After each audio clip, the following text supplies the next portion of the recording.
रायगडच्या पालकमंत्रीपदासाठी शिवसेनेचे तिन्ही आमदार हे आता आक्रमक झालेले आहेत।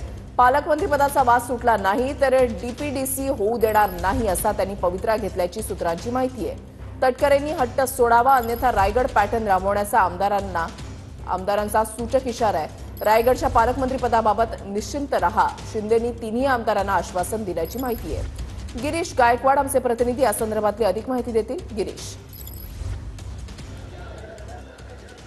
नक्कीच आपण पाहतोय की गेल्या अनेक दिवसांपासून रायगडच्या पालकमंत्री पदाचा जो वाद आहे तो काही सुटता सुटेना आणि हेच कारण आहे की आता रायगडचे तिन्ही जे शिवसेनेचे आमदार आहेत ते कुठेतरी आक्रमक झाल्याचं पाहायला मिळतंय। त्यांनी एकनाथ शिंदे यांची सुद्धा भेट घेतली आणि एकनाथ शिंदे यांनी तुम्ही निश्चिंत राहा असं आश्वासन या तिन्ही आमदारांना दिल्याचं सुद्धा समजतंय। सगळ्यात महत्त्वाचं म्हणजे जर रायगडच्या पालकमंत्री पदाचा हा वाद सुटला नाही तर रायगडमध्ये होणारी पुढची जी डीपीडीसी आहे ती होऊ देणार नाही असा पवित्रा सुद्धा त्या तिन्ही आमदारांनी घेतल्याचं बोललं जातं। त्यासोबतच त्यांनी सुनील तटकरे जे राष्ट्रवादी काँग्रेसचे प्रदेशाध्यक्ष आहेत त्यांना सुद्धा एक सूचक इशारा दिलेला आहे आणि म्हटलेला आहे की रायगडास जेव्हा जाग येते तेव्हा काय होतं हे उभ्या महाराष्ट्रानं पाहिलेलं आहे, त्यामुळे रायगड पॅटर्न राबवण्यास भाग पाडू नका असं सुद्धा त्यांच्याशी बातचीत झालेली आहे असं सुद्धा बोलण्यात येतंय। कार्यकर्ते आक्रमक झालेले आहेत आणि भरतशेठ गोगावले यांच्यासाठी हे पालकमंत्री पद हे आमदार मागत आहेत आणि त्यामुळे पालकमंत्री पदाचा हा वाद नेमका आता किती विकोपाला जाणार आहे किंवा टोकाला जाणार आहे हे पाहणं महत्त्वाचं ठरेल।